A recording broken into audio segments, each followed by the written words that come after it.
अस्सलाम वालेकुम। Artificial intelligence में आज हमारा टॉपिक है गेम प्लेइंग। इसकी प्रीवियस वीडियो में आपको गेम प्लेइंग का इंट्रोडक्शन दिया था। अगर आपने वो वीडियो नहीं देखी तो आप उसको ज़रूर देखें ताकि उसके जो कंसेप्ट है वो आप इस वीडियो से रिलेट कर सकें और इस वीडियो के जो कंसेप्ट होंगे वो आपको फिर ही समझ आएंगे। हमारा गेम प्लेइंग के अंदर एक एल्गोरिथम आता है मिनी मैक्स एल्गोरिथम। इसको मिनी मैक्स इसलिए कहते हैं, इसमें हमने क्या करना था, मैक्सिमम में हमने वैल्यू लेनी होती है अपनी ज़्यादा से ज़्यादा, और मिनिमम में हमने क्या करना होता है कि ओपोनेंट को हमारी जो वैल्यू मिले वो कम से कम मिले। मैं आपको एक रियल टाइम एग्जांपल देता हूँ। स्नूकर खेलते हैं, ठीक है। स्नूकर में क्या होता है, दो लोग होते हैं, दो प्लेयर्स होते हैं।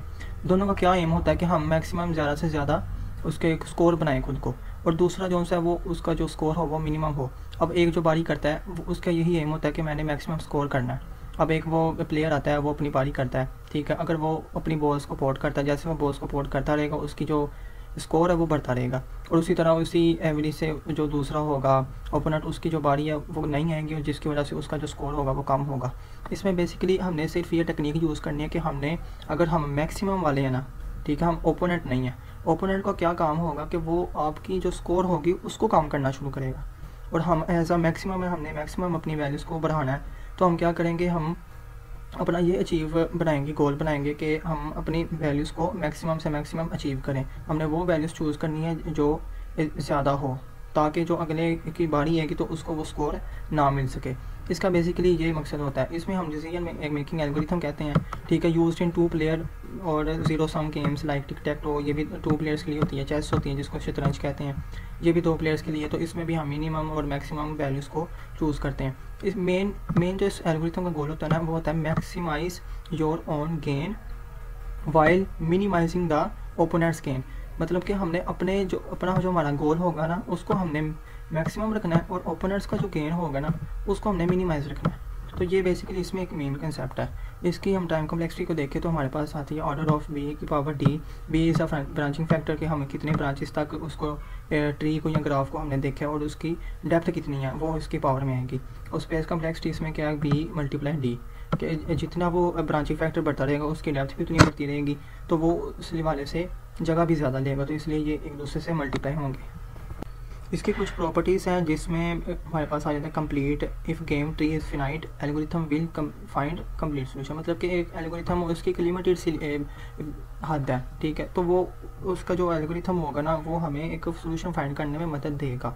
अगर तो वो बहुत ज़्यादा इन्फिनिटी है, मतलब कि वो ख़त्म ही नहीं हो रहा, फिर तो बहुत मुश्किल हो जाएगा, वो कंप्लीट नहीं कहलाएगा। अगर यही कंडीशन है इसमें, अगर जो हमारे पास गेम की ट्री है ना वो फिनाइट है, मतलब कि लिमिटेड है, तो उसका जो हमारे पास सोल्यूशन आएगा वो हमें मिल जाएगा। ऑप्टिमल है क्योंकि अगर दोनों प्लेयर्स परफेक्टली खेलेंगे तो उसका हमें जवाब जो है वो ऑप्टिमल मिलेगा, बेहतर मिलेगा। इसमें बैक ट्रैकिंग होती है। क्या बैक ट्रैकिंग होगी, it has ability to find the goal by back tracking. मतलब कि अगर हमने एक सब ट्री को ट्रैवर्स किया तो हम दूसरी की तरफ फिर जाएंगे, फिर सारे को ट्रैवर्स करेंगे अपने गोल को अचीव करने के लिए। इसमें होता है एडवर्सियल सर्च, मतलब कि works by considering and intelligent opponent. हमने सिर्फ ऐसे ही अपने आप का अपना एक माइंड बनाना होता है कि जो हमारा ओपोनेंट है वो काफ़ी इंटेलिजेंट है, और हमने भी काफ़ी इंटेलिजेंस के साथ गेम को खेलना ताकि हम मैक्सिमम से मैक्सिमम अपने गोल को अचीव कर सकें। इसमें हमारे पास लिमिटेशंस है कुछ दो। Slow for large games like chess, मतलब कि शतरंज के लिए जो हमारे पास होती है ना इसकी लिमिटेशन वो काफ़ी ज़्यादा होती है। मतलब कि अगर हमारे पास एक बोर्ड के ऊपर मसलन के हम 35 जगहों पर अपने पीसेस को रिप्लेस कर सकते हैं, ठीक है, तो वो दोनों की जो तकरीबन बनेगी ना एवरेज, मतलब कि दोनों कितनी बार कितने जगह पर कर सकते हैं, वो होती है 80 टाइम्स। तो अगर हम 35 की पावर 80 करेंगे तो अप्रोक्सीमेटली उसका जो आंसर बनता है वो इतना बड़ा है कि अगर हम उसको 10 की पावर 1 2 3 करेंगे ना तो जितनी वैल्यू उसके बराबर है कि ना वो उतने सारे इसके अंदर इसकी टाइम कॉम्प्लेक्सिटी बन जाएगी। तो ये बहुत ही ज़्यादा डिजिट हो गए, जिसकी वजह से ये जो एल्गोरिथम है ना इस गेम में काफ़ी स्लो होता है। मेमोरी इंटेंसिव होता है, मतलब कि मेमोरी काफ़ी शिद्दत से लेता है, क्योंकि इसमें हमने सारे जो नोट्स होते हैं पूरे ग्राफ या ट्री को हमने ट्रैवर्स करना होता है अपनी जो मूवमेंट्स होती हैं उसको चेक करने के लिए। यहाँ पर मैंने एक एग्जांपल लिया है जिसमें हमारे पास एक ट्री है, ठीक है। इसमें हमने क्या किया, हमने मैक्सिमम से स्टार्ट किया, मतलब कि हमने क्या अपना गोल बनाया कि हमने मैक्सिमम वैल्यू को अचीव करना है। तो हम इसमें मैक्सिमम वैल्यू को अचीव करेंगे तो ये हमारे पास जो नोड्स हैं इसमें हमारे पास वैल्यूज़ थी हैं, इसकी वैल्यूज़ होती हैं माइनस इन्फिनिटी से इन्फिनिटी तक, मतलब कि +इन्फिनिटी भी जिसे कह सकते हैं। तो इसके दरमियान वैल्यूज़ होती हैं जो हमने नोड्स को अपने को अलॉट कर ली हैं। फिर हमारा क्या हुआ, जितने इसके लेवल होंगे उसकी डेप्थ के अकॉर्डिंग ही ये हमारा बनेगा। पहले ये मैक्स वाला, फिर ओपोनेंट की नेक्स्ट बारी आएगी तो कौन सा होगा, मीन वाला होगा, फिर उससे नेक्स्ट बारी किसकी आएगी, मैक्स वाली की आएगी, फिर मीन वाली की आएगी, इसी तरह आगे चलते जाएंगे। मैंने इसको वैल्यूज़ अलॉट कर दी हैं। फिर हमने क्या करना है, इन वैल्यूज़ को देखते हुए ना अपने नोड्स को अलॉट करनी है वैल्यूज़। अब हमारा सबसे पहले वाला मीन है। अब हमने क्या करना है, इनमें से जो मीन वैल्यू होंगी ना, जो छोटी वैल्यू होगी वो उनको अलॉट करनी है। अब छोटी वैल्यू इसमें क्या है, 1 -1 हमने -1 दे दी, इसमें क्या है -3 दे दी, इसमें -1 है हमने -1 दे दिया। फिर इसमें हमारे पास -3 है, पॉजिटिव से नेगेटिव की तरफ गए हैं तो ये मिनिमम हुआ तो ये -3 आ गया। इसी तरह ये -4 -2 और ये हमारे पास आ गया 1 और यहाँ पर आ गया हमारे पास 4 -4 आता है यहाँ पे, ठीक है। हमारे पास यहाँ पर आ गया -4। अब -4 आया तो हमने इससे फर्दर जो पीछे वैल्यूज़ होंगी हमने उसको देखना है। हमने उसको देखा तो हमारे पास यहाँ पर इसमें जो मैक्सिमम वैल्यू आएगी हमारी कौन सी आएगी, -1 आएगी, क्योंकि -1 हमारा जो है वो ज़रा बड़ा है, -3 से बड़ा है, तो इसलिए ये हमारा मैक्सिमम में आया तो हमारी ये वैल्यू यहाँ पे आ गई। इसमें हमारे पास -1 आ गया, ठीक है। फिर हमारे पास -2 आया और यहाँ पर हमारे पास आ गया, हमारे पास मैक्सिमम आता है, हमारी इसमें मैक्सिमम वैल्यू आएगी 1, ठीक है। मैक्सिमम वैल्यू 1 आती है क्योंकि ये -4 है, ठीक है, और ये 1 है तो हमारे पास मैक्सिमम ये बनेगा। इसी तरह ये हमने सारी निकाली। अब इससे पीछे क्या हमारा मिन है, तो हमने क्या करना है, इनमें से अब मिनिमम वैल्यू निकालनी है। अब ये दोनों सेम है तो आप इनमें से कोई भी किसी को भी चूज़ कर सकते हो। ये मैंने -1 ले लिया, किसी एक का भी कर सकते हो, चाहे ये वाला पाथ हो चाहे वो वाला पाथ हो, ठीक है।